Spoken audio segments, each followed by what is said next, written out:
Welcome to our fourth video of Honeysuckle catering. In light of 4th of July, I'm going to make a red, white, and blue velvet cupcake with a twist. So let me start by showing you how. First, I've got 1.5 sticks of unsalted butter, room temperature, and I'm going to start by putting them in the mixer with 2 1/4 cups of sugar. Now that we've combined the butter and sugar together, go ahead and put your mixer on about medium speed, just so it blends very well together. And you want to whip them until they're light and fluffy, about 5 minutes. In the meantime, what you want to do is set aside 3 1/4 cups of cake flour, which is a little bit finer so that your cake comes out smooth.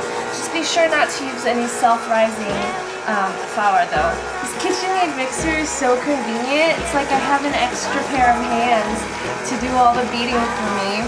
And it also helps that it makes everything 10 times smoother and better than I would by hand too. Love this thing. Alright, now that you see it's light and fluffy, what you're going to do is put your eggs at room temperature, one at a time. It's the end of our run. You shoot, I try, gonna get shotgun. We'll take that road, turn left, turn right, and we can all kiss when they're out of sight. Oh, oh, I don't want you. Oh no, I love my Okay, now what you want to do is I have 2 little bottles, which will equate to about 4 tablespoons of red food coloring. And what I'm going to do is put those in directly. In a separate bowl, you want to get 3 tablespoons of cocoa. This is baking cocoa, and it's not very sweet and really fine, and it's perfect for baking. Just be sure you don't use the hot cocoa powders because those have sugar in them and they're not ideal. Now combine it with 1.5 teaspoons of pure vanilla extract. Now mix the powder with the vanilla very well so it goes together. And then go ahead and pour the mixture in along with the red food coloring into the mixer.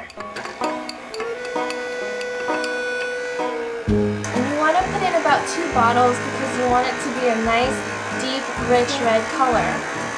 And I know, dear, where you go, you go, you go. I know. Okay, now I have 1.5 cups of buttermilk, and what I'm going to do is take about another 1.5 teaspoons of salt and go ahead and mix it right into the buttermilk. I'm going to start with the buttermilk. And just eyeball it. You want to do 1/3 of each into each mix. You're so lucky, you get all your pleasure kills. By alternating it between the buttermilk and the flour, you're ensuring that the batter gets evenly distributed. How many more sorry souls have you left stranded? Wondering if you're ever coming back. Oh, you never told me you were crying. Finally, just to give the batter a little bit of a tartness to it, you want to add about 1 teaspoon of vinegar. You can use cider vinegar, but you can also substitute it with regular vinegar. And then 1.5 teaspoon of baking soda. Look at it sizzle. Alright, now mix these ingredients really well together. It becomes kind of almost like a paste. Go ahead and put it into the batter until it mixes completely.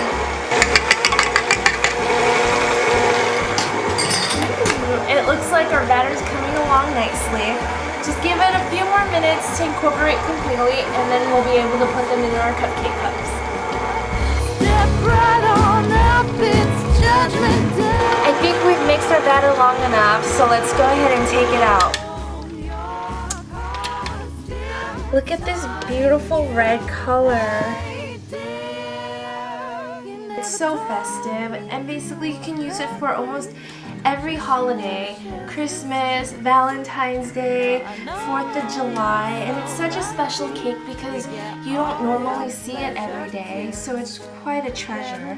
The first time I made this was Christmas last year, and what I did after I frosted it was I put a little cranberry on it just to make it a little festive, but it can certainly be used during Valentine's Day too. This time I'm going to top a blueberry to represent 4th of July.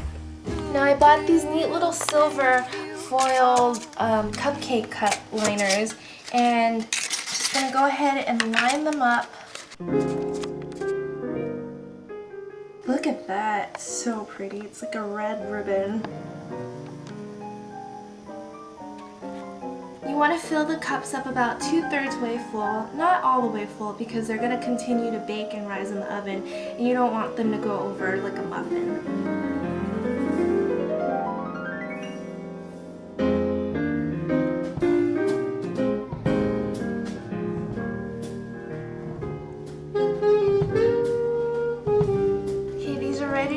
Oven now. I've set my oven at 350 degrees, and you want to put it in for about 15 to 20 minutes to make sure they are cooked throughout.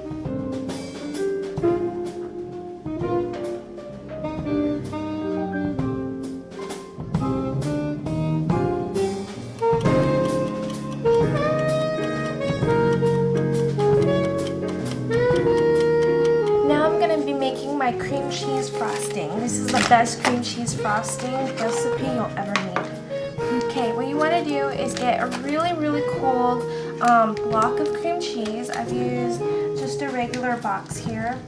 Dump this in. Get a whole stick of melted butter. I've melted it down this much because I don't want it to be too liquidy. Dump this in. You want 2 cups of powdered sugar. And finally, right before it gets incorporated, you want to add about a teaspoon of vanilla extract, and I'm just going to eyeball it. And you want to be really fast and careful with this process because this can get ruined very quickly. So go ahead and put the mixer on, and you want to mix it for just about 10 to 15 seconds until they're all incorporated, and I will show you how it should look.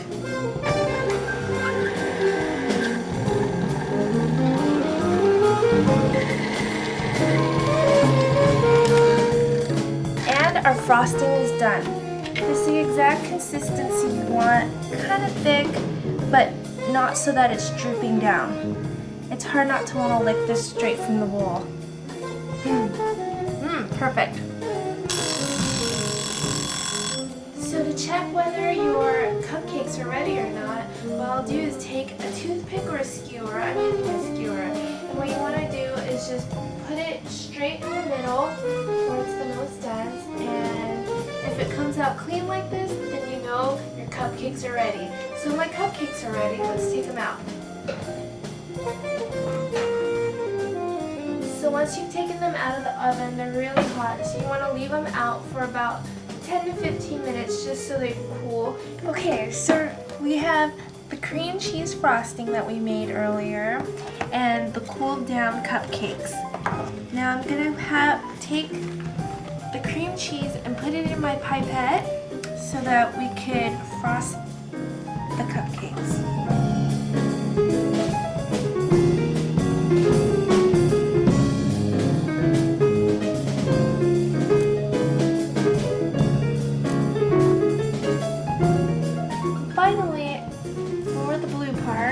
Our red, white, and now our blues. I'm just going to put a little dot on top just to have some character and some color. Here you have it, the perfect red, white, and blue velvet cupcake.